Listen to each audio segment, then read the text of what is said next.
Olá, tudo bem? Então, hoje a gente vai conversar um pouquinho a respeito dessa prova do ITA, não é?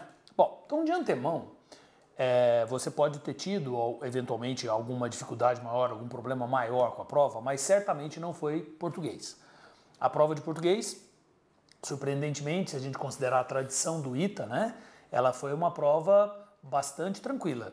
Não quer dizer que ela tenha sido fácil, mas ela foi uma prova que não deu margem para dúvida, as questões estavam muito claras, não houve problema de formulação, então uma prova até bem interessante, né? Eu acho que o ITA, nesse sentido, ele mudou sem mudar. O que eu estou querendo dizer com isso?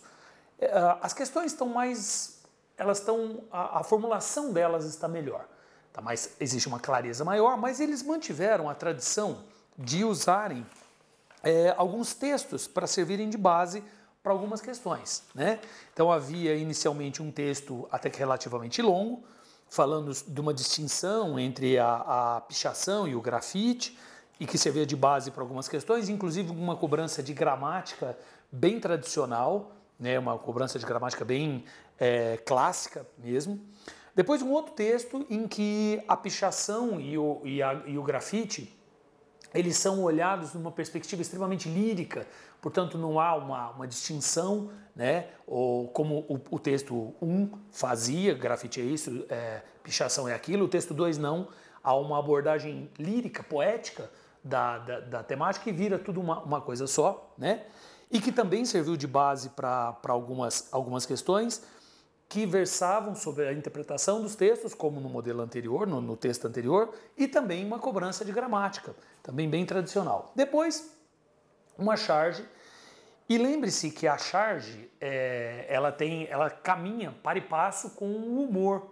Então existe uma coisa curiosa, engraçada, né? Você não morre de rir, mas é uma coisa curiosa, na medida em que há um policial, né, que ao lado de um rio totalmente poluído e sujo, ele dá voz de prisão aos pichadores lá, marcando, escrevendo alguma coisa lá à margem do livro. Então, curioso esse efeito. Então, até esse ponto, a gente poderia dizer que a prova foi uma prova temática, porque ela oscilou, né, nessa questão do grafite, da pichação, etc.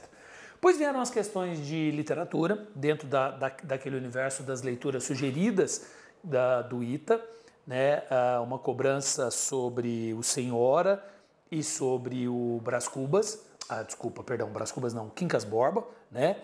Em ambos os casos, uma cobrança que envolvia um entendimento e um conhecimento do enredo. A mesma coisa na questão sobre São Bernardo e um poema da Cecília Meirelles, né, que também não era como poesia um pouquinho mais elaborado, um pouquinho mais difícil, mas que também não deve ter dado nenhum grande problema se você prestou atenção nas alternativas. Então, se você percebeu que a alternativa 3 estava errada, né, e ela está errada, então você eliminou as alternativas C, D e E.